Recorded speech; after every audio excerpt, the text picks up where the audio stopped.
Στο TV War του Mad και του Metal Hammer στα παρασκήνια του Fuzz Club υποδεχόμαστε ένα από τα ανώνυμα φαντάσματα των Ghost. Hello, welcome to Greece. Thank you very much. Well, a year ago, nobody knew about Ghost. Now it seems that your band is one of the hottest names in the whole rock and roll scene. I believe that your Lord must be very pleased. You spread his message quite successfully, right? Yes, he's very pleased, and that kind of fulfills our purpose, sort of. So, what is more important to you, the music or the message, or the music is the message? Very good question, because it's our basic task is to entertain, using fundamental aesthetics and messages that are diabolical, and well, obviously the music has a grave importance, and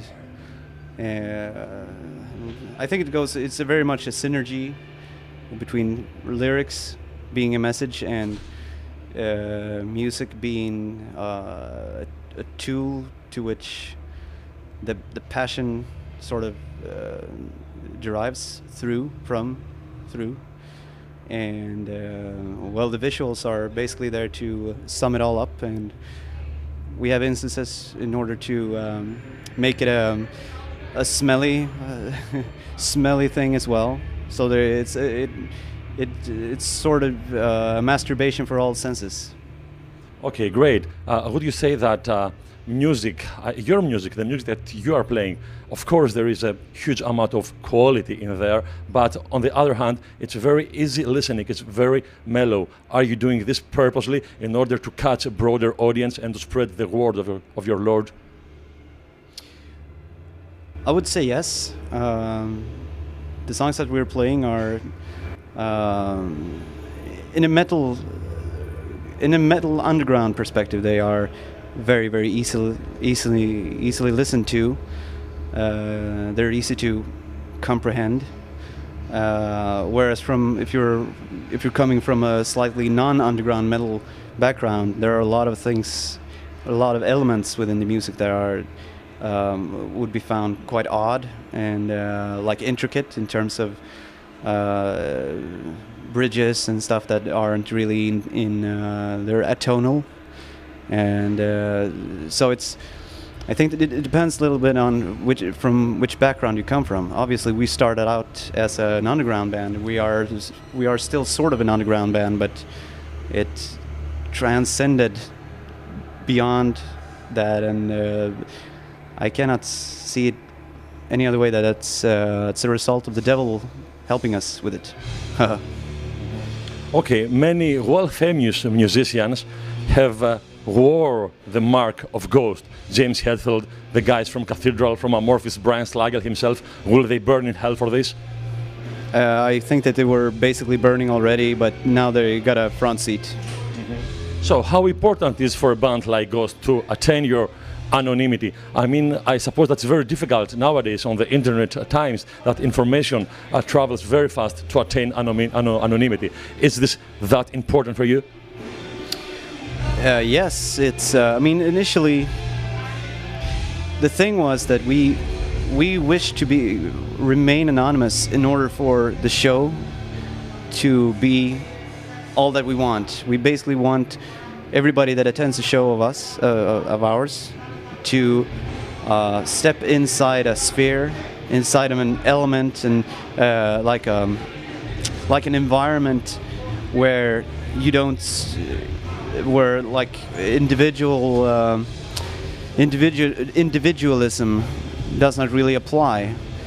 Obviously, we have our singer, the Pope, Papa Emeritus, which is an individual character, but that goes along with basically the human psyche has a lot of trouble. It has a lot of problems grasping something if it's not really clear, and he had to step up, be the leader, whereas all of us behind him, sort of, or around him, steps back in terms of not being individually. We don't want our individual selves to stain the experience. Mm-hmm. But obviously, as you say, I mean, nowadays it's virtually impossible to do it like in infinite. It's really hard work, but that makes it fun. That makes it a lot of it's a big challenge to trying to maintain it, and I think that will serve what we're doing very well. And speculations on the internet, or some of them are close, some of them are false. I mean, just as long as we don't step out and say, "Oh, it's me," mm-hmm. I think we're maintaining that. Okay. Well, have you ever faced any serious trouble because of your satanic stance?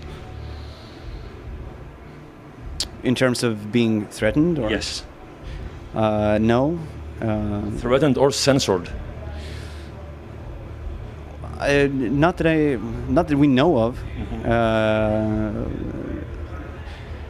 There's been a lot of mainstream radio at least in Scandinavia, that has been airing and playing our songs. So there's no real censorship, but I think that obviously there are going to be a lot of medias that wouldn't even want to touch this band because it's not appropriate. It's not clean, and that kind of goes along with as well what I was saying, that as much as we work towards growing the band and the concept and the shows to some place where what you would refer to as big or commercial. That's because basically the show that we wish to do in the end requires a sort of room or a theater that will require that so and so many people come to see this. And but I think that there's probably some sort of roof. There's a ceiling where our actual concept will not allow us to go into a lot of the saloons that you would normally do if you were like a mainstream band. So. Okay, last question. When are we going to listen to new music from Ghost? Will you tour extensively to promote Eponymous, or will there be any new music soon? We are actually right now in the process of pre-producing. Fancy word, but it's basically we've recorded a lot of demos, and we're working through all the material, and we're going to start recording now a week from now, I think it is. Mm-hmm. So it's going to be a new album recorded, but as of now, we don't know exactly when it's going to be out because it depends a bit on our touring schedule, and but between March and May, I would say. Just before summer next year, it's going to be a new album out. Okay, so that was it. Thank you very much for your time. I wish you all the best for the future. Enjoy success. Thank you very much once again. Thank you very much.